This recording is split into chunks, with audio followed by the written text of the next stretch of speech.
November 4th, 1979, Iran. Inside the U.S. Embassy, it was business as usual. The diplomats were stamping visas, sorting out passports, and filing paperwork. This despite the organized chaos going on outside the walls. Student and citizen protesters were gathered on the steps of the embassy and in the courtyard, shouting anti-American sentiments and waving banners of the rebel leader, the Ayatollah. Embassy workers were unconcerned. Iran was in the middle of a huge governmental upheaval, so this wasn't the first protest at the embassy. But it would be the last one. And they went right there, they broke the window, and they were able to enter into the basement. And this startled the Americans, it caught them off guard. And that was really the beginning of when things turned bad for the Americans. The Iranians made their way up to the second floor, had captured some Americans, and said, "Let us in." This was the beginning of what would be the longest hostage crisis in history. The Americans and foreign nationals inside the embassy, 63 people in total, were taken hostage. Everyone except 6 American citizens who evaded capture. What were the circumstances for those 6 people's escape? That story was classified information until it became a legend, and then an Academy Award-winning movie. My first reaction on hearing the Argo scenario was that I thought it was brilliant. I mean, I never really doubted that it was exactly the appropriate one for our situation. Welcome to Covert, a show about the shadowy world of international espionage and top-secret military operations. Most of the people in Washington, they were obviously concerned for the safety of the diplomats at the embassy, but most people assumed that this was going to be over rather quickly. When the Americans started to realize that this was more than just a protest march, was when they were able to see some of their comrades who'd been blindfolded and had their hands tied behind their back. I'm Jamie Rennell, and I'm going to take you inside history's greatest Special Forces missions to learn about the brave soldiers and operatives who risked their lives to terminate the world's most wanted, eliminate terrorist threats, and protect countless innocent lives. When we initially left the compound, I was scared for a variety of reasons. If we were caught, we would be grabbed, probably roughed up, dragged back into the compound, and collected with the other Americans that they'd managed to round up at this point. Our little group of 6, we got a lot of attention and a lot of hero treatment, but we really didn't do anything. The Canadians and the CIA were the heroes. A protest suddenly turned into a hostage crisis, and a lucky group of 6 were able to escape. But with all of Iran and America watching the situation, they had to be extracted carefully and stealthily. I mean, Argo is a perfect example of truth being stranger than fiction. I mean, it's hard to imagine that this is real, but it's real. And I think that was the genius of Argo. This is the true story of the 6 hidden diplomats and how the Canadian government and FBI agent Tony Mendez got them out. This is Argo, Iran Escape, Part 1. The protesters had gathered outside the embassy as early as 8 a.m. Iran was still in the throes of what would be called the Islamic Revolution, which had started in February 1979. The people of Iran were dissatisfied with their ruler, Shah Reza Pahlavi. For nearly 25 years, the Shah had been an ally of America, and successive presidents had given him aid, including military aid and these kinds of things, in order to maintain this strong ally. That's writer and journalist Matt Baglio. He's the co-author of Argo, How the CIA and Hollywood Pulled Off the Most Audacious Rescue in History. This is also the book that the film is based on. Baglio explained that the tensions between Iran and the United States really started when the Shah could no longer hold control of Iran and fled. Eventually, he wanted to come to the United States. President Jimmy Carter, was at first against bringing him into the country, but in the end decided, because the Shah had leukemia, that he needed treatment in New York. So he agreed to let the Shah come into the country. So after the Shah had left, Ayatollah Khomeini returned to Iran. He began to take power over the country. The Shah was known for an autocratic regime and leftist policies that ignored the religious doctrines in Iranian law. He was largely seen by the people as an American puppet, especially as he tried to westernize Iran. It didn't help that he was supported by the U.S., but Ayatollah Khomeini was an idealist and a radical political leader. A Shia scholar, he stood against the Western influences that were percolating under the Shah. At the embassy protests, the Iranian students and idealists were demanding the return of the Shah to Iran to stand trial in front of his own people. Mostly the citizens resented the United States' interference.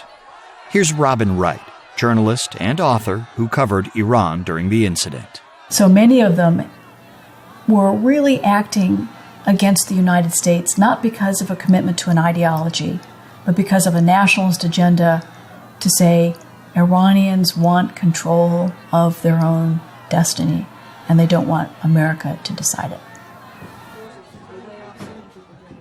Inside the embassy, however, it was quiet.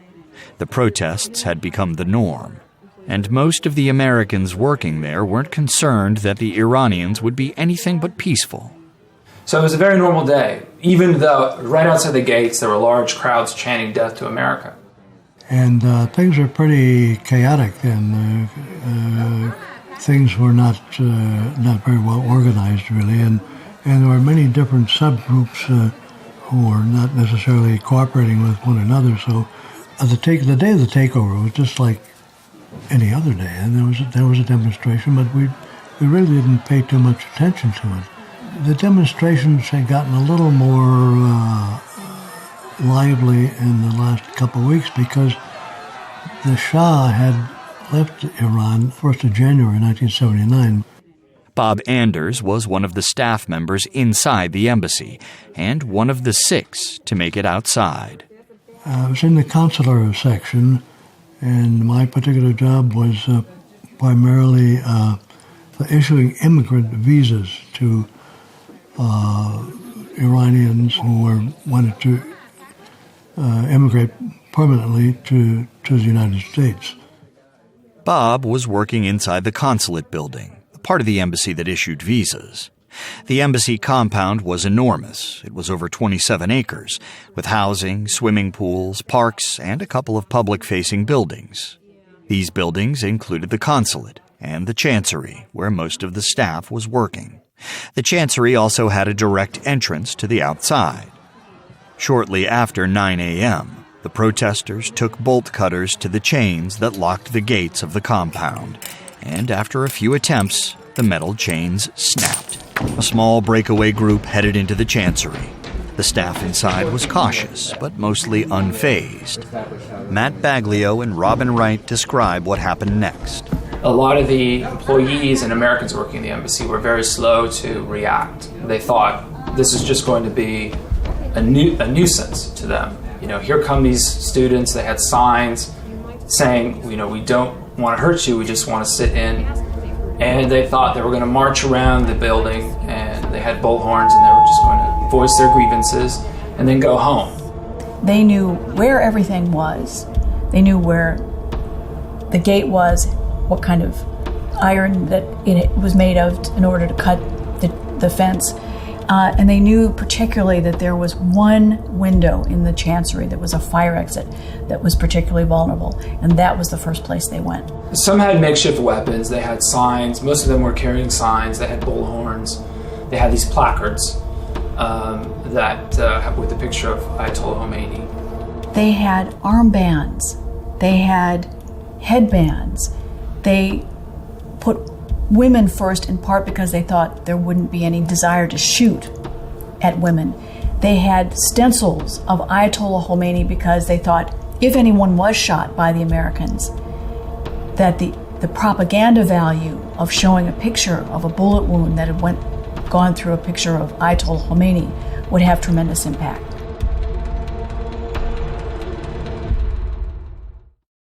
At first, the protest looked like it would be a peaceful sit-in. About a dozen Marines were inside as security and were closely watching the situation.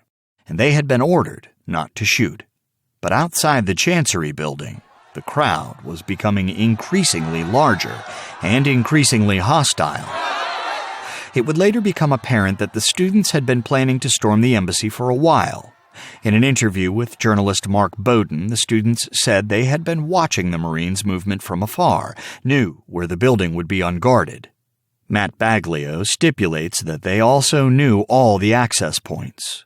When the Iranians surrounded the Chancery, they knew that there was this one weak spot, and this was this basement window that had been left really unbarred. Millions of dollars had been spent to try to make it secure. They had glass windows, the steel door on the second floor. But they left this one window sort of unprotected. And the Iranians knew that. And they went right there, they broke the window, and they were able to enter into the basement. And this startled the Americans. It caught them off guard. The security chief at the embassy was in contact with Bruce Langdon, who was at the foreign ministry. So they were in communication, and one of his orders was, please tell the Marines not to use tear gas, only as a last resort, because they just wanted to avoid escalating the problem. Again, they were thinking, and eventually the Iranian government is going to come, honor their commitment to protect our embassy, and kick these people out, which kind of steamrolled into more canisters being launched. But the Marines inside the basement let some tear gas go, and this added to the confusion. Eventually they were able to kick the Iranians out of the basement, but then they made their way back in.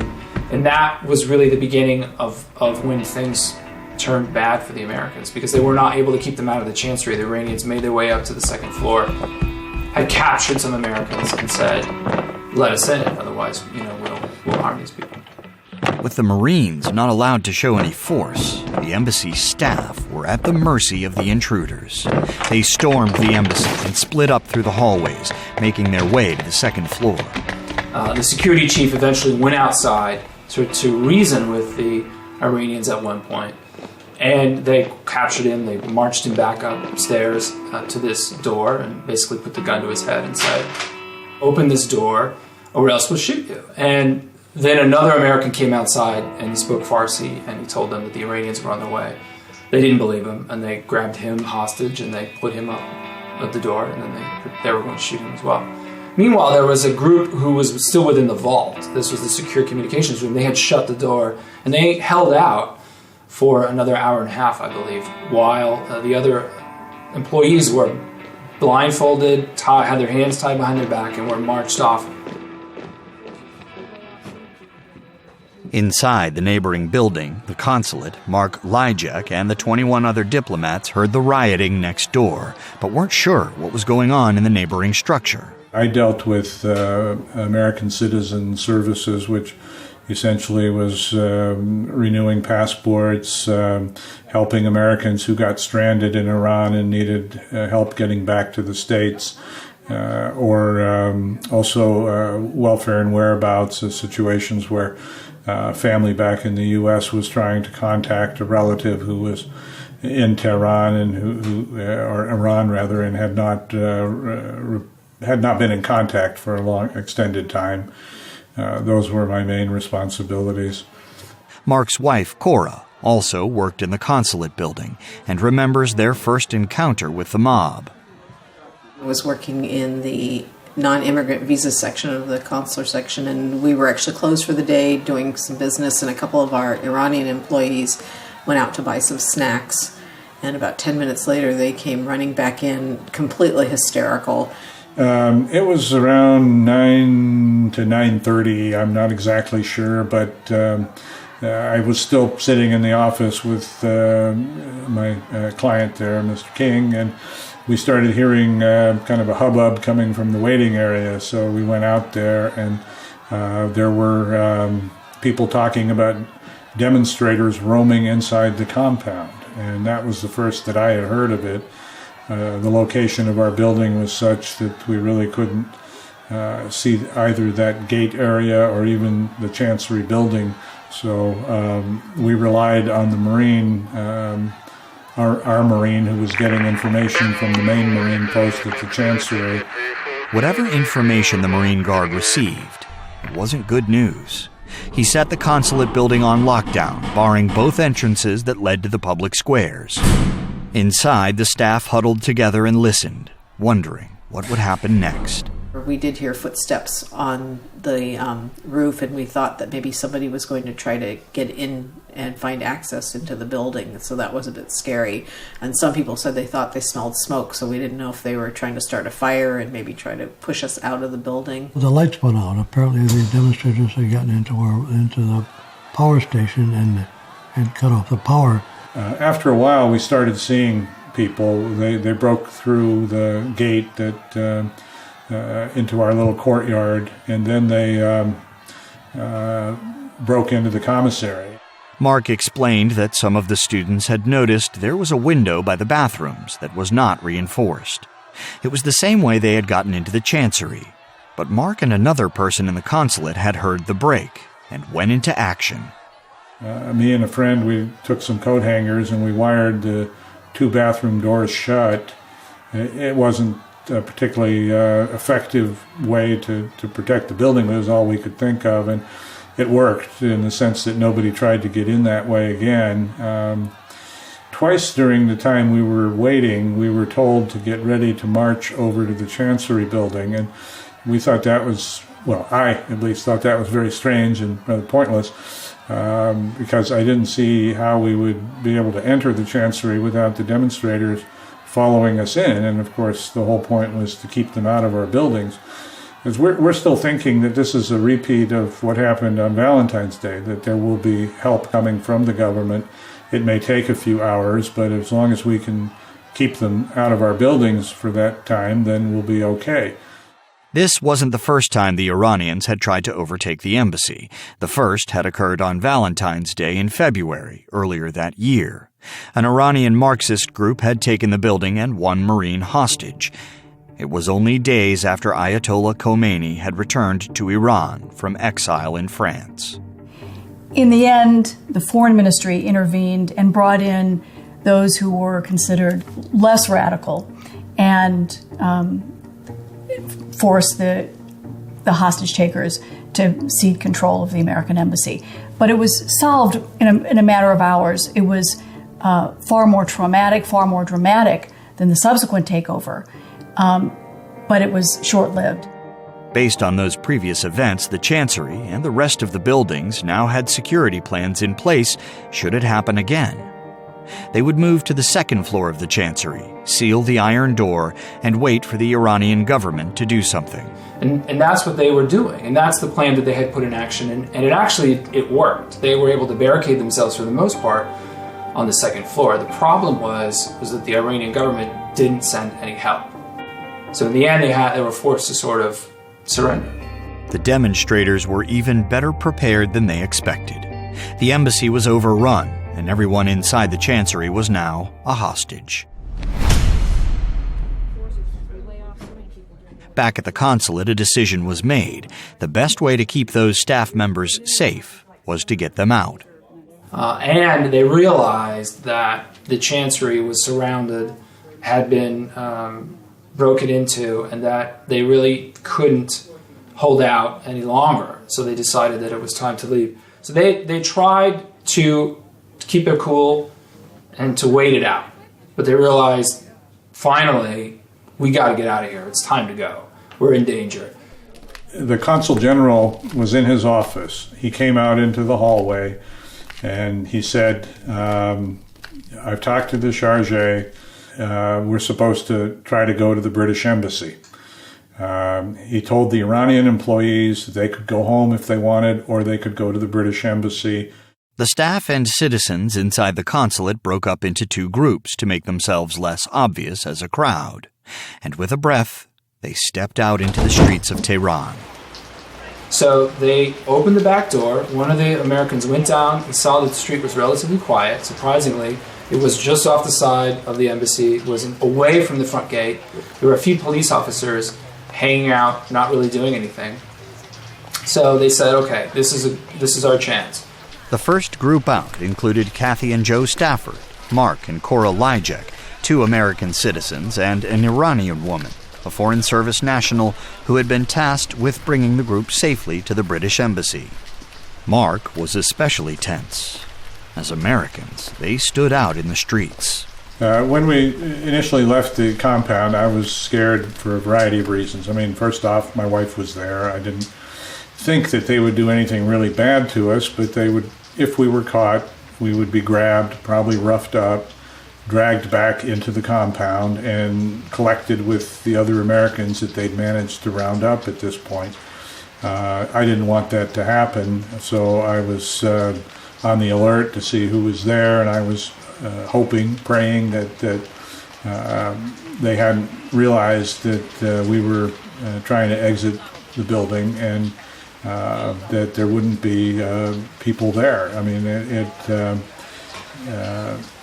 the way the compound's laid out, there's a street that runs right along the west wall, and that street connects the point where they entered the compound, the motor pool gate, to our little back square where our visa applicants gathered. And so that was the danger point, I thought, is crossing the mouth of that street, because I didn't know how far along it the demonstrators had gotten. And I was relieved, frankly, to see that the street was really congested with vehicles and people, because nobody could get past the front of the embassy because of the demonstration. So they were, in essence, being forced to go down this little street, and it provided cover for us. So that made it easier. We crossed that first intersection, and we had to keep going west, because we were up against the wall of this military compound. So there were no streets to our north, and the ones to the south were little, and they were too close to the embassy. The protesters blocking the road had caused long rows of traffic to fill the streets outside, and the cars provided the perfect cover from the mob. But Cora explained that the crowded street brought another danger. In Iran, after the revolution, most women wore the chador, which is a long piece of cloth that covers their head and goes to the ground. And of course, Kathy and I were not covered. We were wearing raincoats, I think. We didn't have scarves on our head, because a lot of women, also Iranian women, wore scarves at that time. So I think we stood out somewhat, although I have dark hair, I'm part Asian. I think I probably blend in a little bit better. Kathy's 5'10" or 5'11", and so she definitely did not blend into the crowd. But some of the people in our group were visa officers who had been seen by a lot of Iranians, and it was a long shot, but a possibility somebody would recognize one of them. My wife, for example, did that kind of work. Mark and Cora ducked down to match the height of the cars around them and ran across the road into a narrow side street adjacent to the embassy side exit. They were followed by Joe Stafford, his wife, Kathy, and 2 private Americans. The group was gradually escaping the angry mob behind them. They continued to head southwest towards the British embassy, led by their Iranian guide. The mob that was in front of the British embassy was still several blocks away, so they couldn't see us, but the Iranian employee who was taking us there was actually holding my arm, and she pulled me to the side, and the rest of our group also went to the side, and she says, there's a demonstration, we can't go there. Bob Anders catches up to us. We'd been out maybe 3 minutes at this point, hadn't gone very far, and Bob tells me that the other group has left, and they're going to be following along behind us. And he also said that he thought he was going to go home because his apartment was in that neighborhood. It was a string of luck. With the British embassy cut off, they decided to go back to Bob Anders' apartment, but the other group was not so lucky. After splitting up, they had gotten only a few blocks before they were confronted and captured by the militants. Inside Anders' apartment, the 5 diplomats were tuned into the radio. Each of the embassy's employees had been given a radio, precisely for situations like this one. They tuned into the embassy's frequency to hear the unfolding situation. When we got to Bob Anders' apartment, had a chance to dry off and have some lunch, and a few drinks, we felt pretty good because we were thinking still, okay, the police are coming, the Army's coming, and this thing will be over soon. And now that we're off the compound, they won't find us. We'll be okay. But the hours passed. We listened to the radio, and we turned on both the regular shortwave and listened to the news, and the news broadcasts weren't informative. It was something about the U.S. government was studying the situation and expected the Iranians to live up to their obligations under international law, and that they'd repeat that I don't know how many times over the next few days. Matt Baglio explained that a lot of the information was coming from another escapee who was hiding out in a nearby embassy and reporting what he saw. They heard a voice who was codename Palm Tree. And this was somebody who was reporting events off site, off the embassy, and from a high vantage point. He was able to describe things going on in the embassy. This crowd was going there and this was happening. And they didn't know who this was. Everybody at the embassy had been given a code name, and Palm Tree was actually the code name for Lee Schatz. And he was the agricultural attaché, originally from northern Idaho. He was in a building about a block and a half away from the embassy, on the second floor, looking and watching. And at some point, a person from the Swedish embassy, which was 3 floors above him, his office, came down and said, we have a phone call for you. You come and get on the phone. So he went upstairs to the Swedish embassy. He got on the phone. It was the State Department.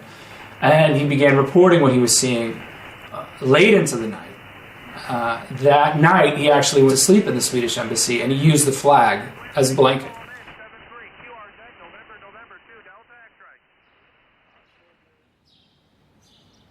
"2 a.m., November 4th, 1979, Washington, D.C. As the embassy crisis unfolded in Iran, it was early morning in the United States. Calls from Iran began to trickle into the State Department as the sun rose. President Jimmy Carter was awake by dawn. And so was the Central Intelligence Agency. Well, of course, Ann Swift, she was a senior political officer who was in the embassy. Her boss was Victor Thompson. He was at the Foreign Ministry with Bruce Langdon. And they were talking to Washington, but also Ann Swift was on the phone and she was talking to Washington. So she was put through to the Ops Center, and she talked to several senior diplomats, people in the State Department, who immediately called President Carter and his inner circle and told them what was going on. Most of the people in Washington, they were obviously concerned for the safety of the diplomats at the embassy, but most people assumed that this was going to be over rather quickly. In fact, President Carter wrote in his memoir that he was hoping that by the time he went to the office in the morning that it would all be finished, that the Iranians would honor their commitment to send the people and they would come and kick the invaders out. So early on in the assault, I think that when the Americans started to realize that this was more than just a protest march, was when they were able to see some of their comrades who'd been blindfolded and had their hands tied behind their back, and they were being marched away from the outer buildings towards the ambassador's mansion, which was at the back of the compound. They had strips tied over their faces. They had their hands tied behind their backs. Of course, they were thrust in the middle of all these protesters who were shouting and screaming. Some of them, were in the early stage of the assault, had a gun put to their head. They were paraded in front of the cameras, and this was a big victory for the students. I mean, they were very surprised that they'd actually been able to pull it off. By the time America was sipping coffee, the revolutionary students had declared a victory, and the CIA was getting an idea of what was really happening inside the embassy. The hostages were being corralled into the ambassador residence, separated into basement rooms, and blindfolded. Day 1 of the longest international hostage crisis had begun. 66 people were now being held at gunpoint. Where they spent the night tied, some of them tied to chairs, some of them laying on the floor in unnatural positions. A few of them were taken to the warehouse. They laid on the concrete without blankets. Some of them laid under tables. They were told not to speak. Others who were suspected of being CIA agents were taken into offices and interrogated. And so it was a very harsh, they were treated very harshly, and it was an immediate wake-up call that these people had a real serious agenda, and they needed to be careful. Of course, at this point, the CIA had no idea there should have been 72 hostages. The extra 5 were holed up in Bob Anders' apartment waiting for news, and Mark said the news was becoming increasingly distressing.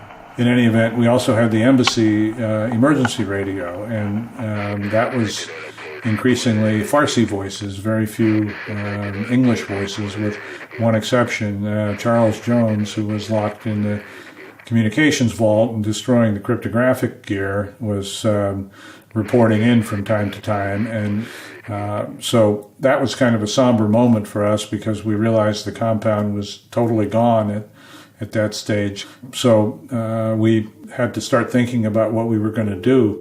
Fewer and fewer people were answering the phone, and anybody who was answering were not speaking English, they were speaking Farsi. So then we began to become more concerned that it looked like something bad was beginning to happen.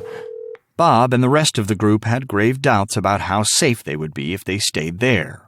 Right now, the rebels had no idea that 5 embassy officials were missing, but when they did find out, the first place they would look would be one of their apartments. And there was the Iranian neighborhood watch to worry about as well, the Comité.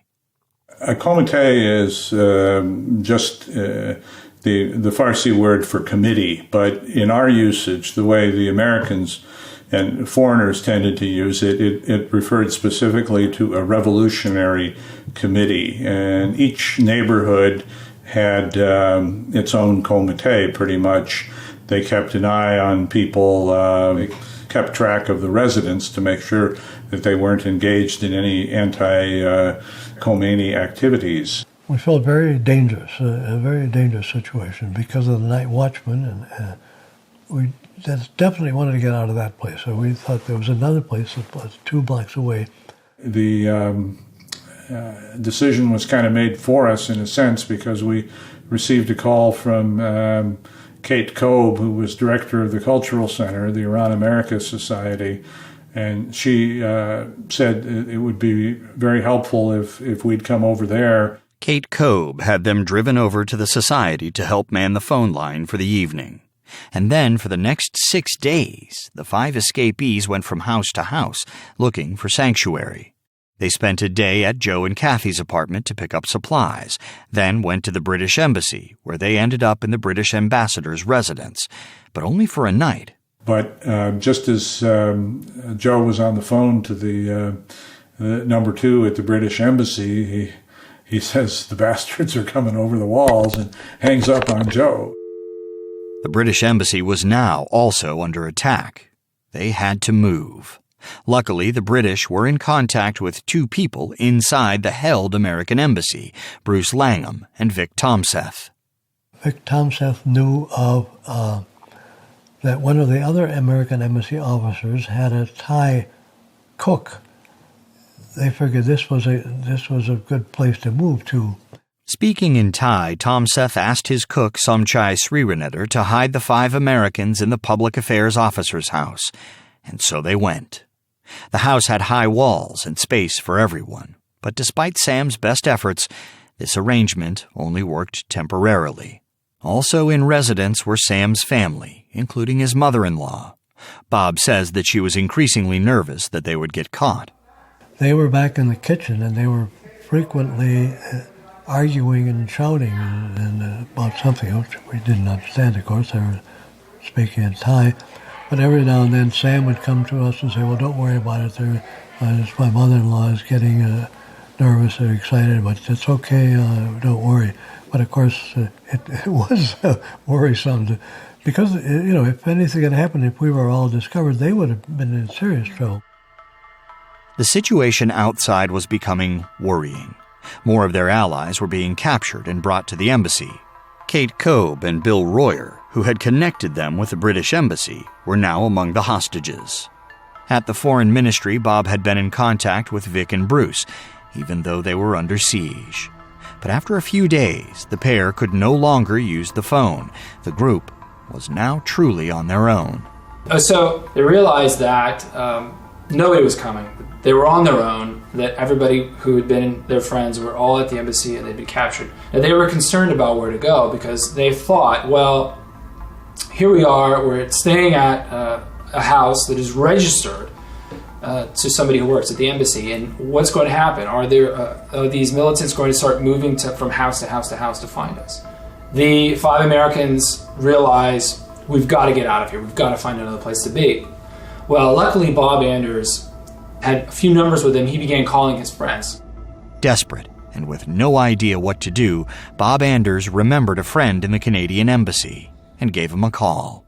Fortunately, one of the items I put in my briefcase when I left my apartment was my local address and phone book, which was a key to our next move. So then I called John Sheardown, and I remember very clearly the first thing he said, "Why didn't you call sooner?" And I said, "Well, we're looking for a place." And he said, "Well, you can come and you can stay with us." And I said, "Okay." Well, I said, "Well, I got 4 other people with me." He said, "That's okay. Bring them all." On November 10th, 6 days after they first stepped out of the captured United States Embassy, the escapees finally reached the Canadian Embassy.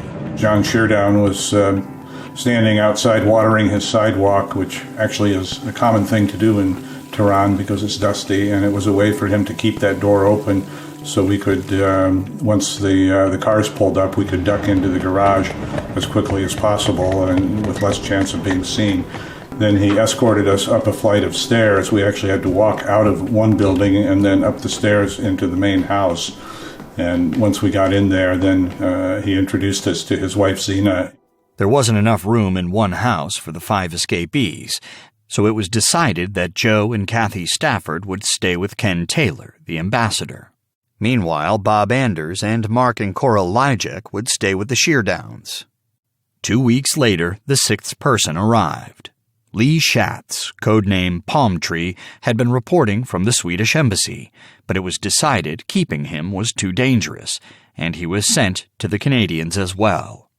Now, the 6 escapees were together and safe under Canadian protection, but they soon learned that that wasn't the case for the rest of the hostages. Mark and Cora both remember the Sheardown house having a working television, at least one that worked for a little while. Here and there, they were able to monitor the situation in the embassy. On television, we saw video of the hostages being taken out of the buildings, and they had blindfolds on their eyes, and their hands were tied up.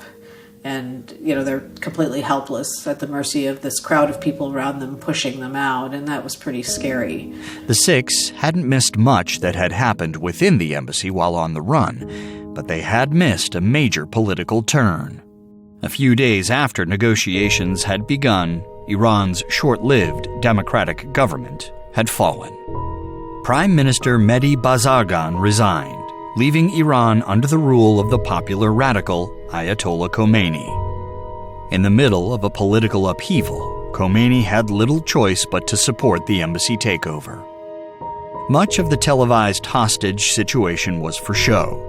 The students were careful to show the hostages with blindfolds and hands tied, but not under any horrible conditions.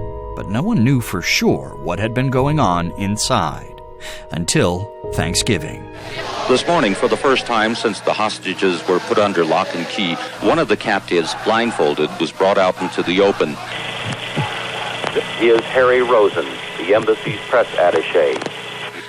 The first real significant footage of the hostages came out around Thanksgiving when Ayatollah Khomeini released the 13 women and African Americans. 13 hostages were released, all women and African Americans, to show the students' solidarity with oppressed minorities. Writer Robin Wright explains that a lot of it was a show for the cameras. The hostages were tools of Iranian diplomacy, and they were used as both the carrot and the stick. There were sometimes they'd be paraded out in front with blindfolds, and there were other moments where they would be shown having, a holiday dinner together to try to say we're taking care of them. They were treating, especially the Marines, were being treated badly, and we had to assume that this was typical of what the others were experiencing. So, of course, that was very depressing news for us. I mean, there was nothing we could do about it, but on the other hand, it was frustrating. There wasn't much news beyond that about the embassy. As for their own situation, the United States government had been informed by the Canadians that there were 6 people hiding out. There was nothing to do but wait for rescue. The longer we stayed, the greater the odds were that something like that would happen. I had the sense anyway that Washington had sort of forgotten about us, that the focus was rightly on the hostages, but at the same time, the Canadians were risking a lot in hiding us, and it was only reasonable that Washington take that into account and do something about it. With no word from Washington, all they could do was hunker down and live day to day, trying not to get caught. The Sheardowns house was actually ideal for hiding out in. It was enormous, with 19 rooms and many bedrooms. The 4 house guests had a wing to themselves, and there was room to walk around, but not much else. Cora, Kathy, and Joe had been front-facing visa officers and were especially in danger of recognition. And, to keep them on their toes, the Sheardons' gardener was a member of the local comité. It would be up to Zena to alert us, So we made it a point to try to stay out of his way. And because he had his own key, it was sometimes tricky. She couldn't act too strangely, so she had to let him in. If he said he needed to get into that courtyard, then she'd have to let him in. But what she'd do is ask him to wait a minute, and then she'd run up and tell us to close the blinds into the den so that he could go into the courtyard without seeing us, and we just have to stay quiet until he finished his work there. In addition to the gardener, John's garbage man was a member of the local comité, and whenever he would find a bottle of empty liquor bottle in the garbage, he would come to John and demand a full one for himself as a bribe. And John also was concerned that the increase in the quantity of garbage from having 2 people living in the house to 6 would trigger curiosity on the part of this guy as well, and it was curiosity he didn't want, so he started taking garbage to work with him. The only thing they could do now was figure out how to spend all the downtime they had. Bob says they got a lot of reading done. He averaged a book every 2 days, and they played a lot of Scrabble. It was boring and aggravating. They could barely go outside without the fear of being hunted down by comité or helicopter. So I did not like being cooped up, so I would go out into this courtyard and I'd do some fairly active, strenuous exercises for an hour or 2, and then probably take a little sunbath if I could. So one day, in doing this, there's a helicopter was I noticed flying over the area. We were paranoid enough to think that this could be some way they were searching for us. Zena tried to call John at the embassy, and of course he knew nothing about it.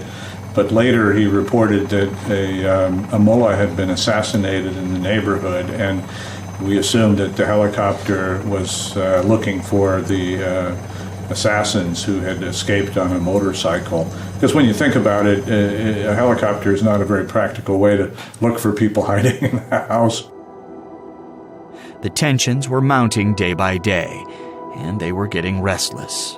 Every small thing out of place felt like a threat to their well-being. They had to leave the lights turned off when the Sheardowns were out.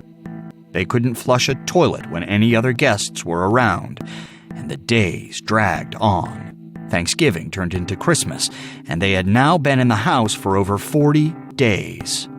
And while they were not hostages, they were not exactly free. The analogy that I like to use was I felt like we were on the Titanic, and that we didn't know when we were going to hit the iceberg, but unlike the people in the real Titanic, we knew that there were icebergs out there and that it was potentially possible that any day we could run into one. But meantime, we were going to still have those nice parties and fancy dinners and stuff like they did on the boat.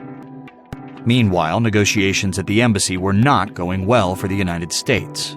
After the initial 13 hostages were released, 2 more were sent out for medical reasons. And then, nothing. Treaty signed by the United States and Iran state that both countries will observe the principle of diplomatic immunity, a principle which protects foreign representatives and embassy property. All appeals to free the hostages were denied by the government of Iran. The escaped diplomats were starting to worry about being apart from the other Americans. Well, what if the whole main hostage question is solved? What's going to happen to us? What are the Canadians going to do?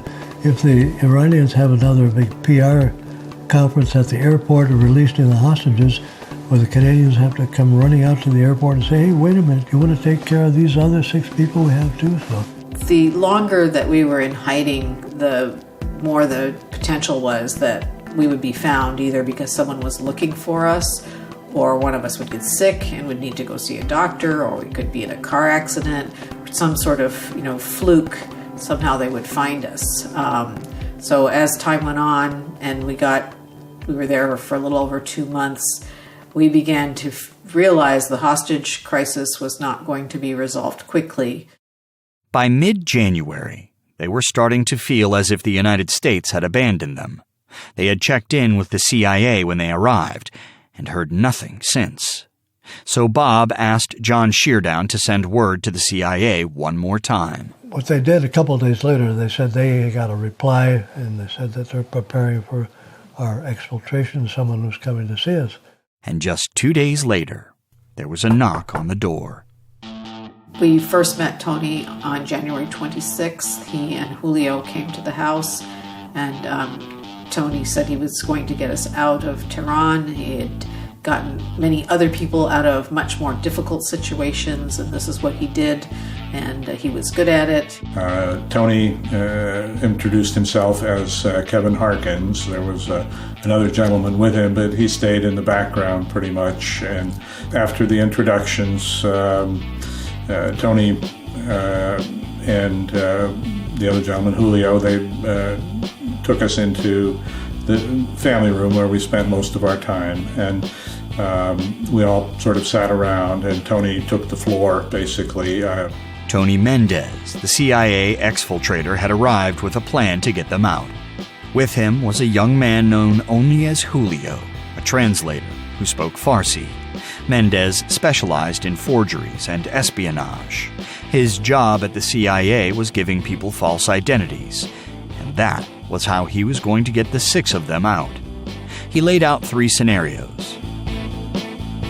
One of them, I believe, was we were a group of teachers looking for possible employment in Tehran at the American school there, or the international school. And of course, that school had been closed for several months, so we said, well, that's not a very good idea. Another plan, I think, that we were supposed to be some agricultural experts looking into some kind of the crop situation there in Iran. That didn't sound very good either. I mean, it was midwinter, there weren't any crops. The third one, though, was the winner.